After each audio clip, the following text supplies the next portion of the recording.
USA Network and YouTube. Please welcome Evie Aronson. Yeah, all right, hi guys. I hope you like my outfit. I just got it today. It's like purple. I was running down the street.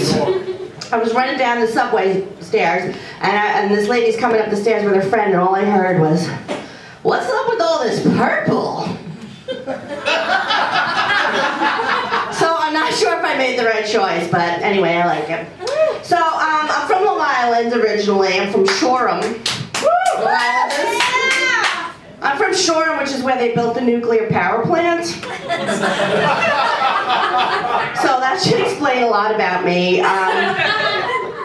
Yeah. A lot of people don't like the Long Island accent, though, in case you didn't know. They think it sounds very wrong. But I have to tell you, I've got a lot of voiceover work in New York with this accent.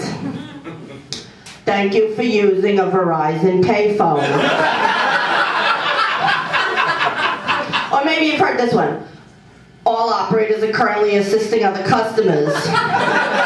Your call is very important to us. Please remain on the line and your call will be answered in the order in which it was received. That was me. That was a lot of words. I got a lot of money for that one. Long Islanders add an extra S to their words, too. They say, "Hey Margie, do you need anything? I'm going to the stores."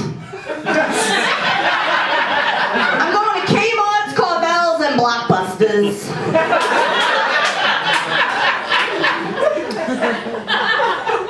In fact, Sears used to just be called Sear.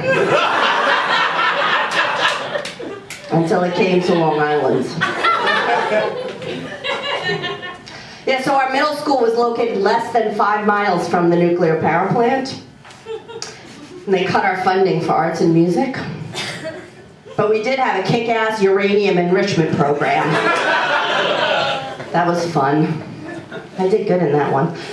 But, you know, when I was in 4th grade, I had dreams of what I would be when I grew up, you know, so I opened up a psychiatric help booth. Under the teacher's desk at snack time. I would sit under there, and all the other 4th graders would line up, and they would give me a Twinkie, and I would give them advice on their problems. And I gave them really good advice, like, you should tease them 3 times, and if they still bother you, then hide their lunchbox. So now, during my coffee break at work, I just sit under my own desk, eating a box of Twinkies, and talking to myself. It's pretty sad. I went to a Police concert in the 80s. That was awesome. Yes, the 80s, I said. My friend stuck a tape recorder into the concert under her sweater. Back then, a tape recorder was the size of a toaster oven. So we were so excited when we listened to the tape after the show. All you could hear was a muffled bass line, us screaming, and then Linda yelling, "I think I got a contact high!" You couldn't hear Sting at all. So I went to their final concert at Madison Square Garden, you know, last year, whenever it was.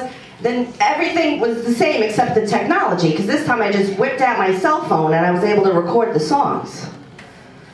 So when I listened to it later, all I could hear was a muffled bass line, us screaming, and Sting yelling, "I think I lost the contact lens!" So that didn't really work out too well.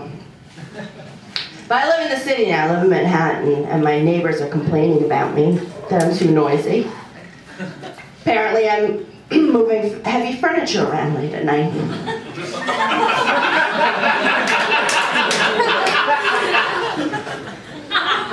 Not like that, don't get too excited. But, you know, whatever. I'm like, whatever, buddy. You know what? I'm not rethinking my feng shui at 3 a.m., okay?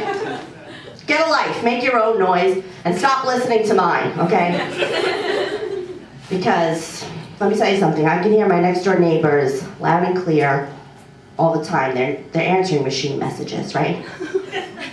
I don't complain, I try to be be helpful, okay? I listen to the messages, I write the numbers down, and I call the people back.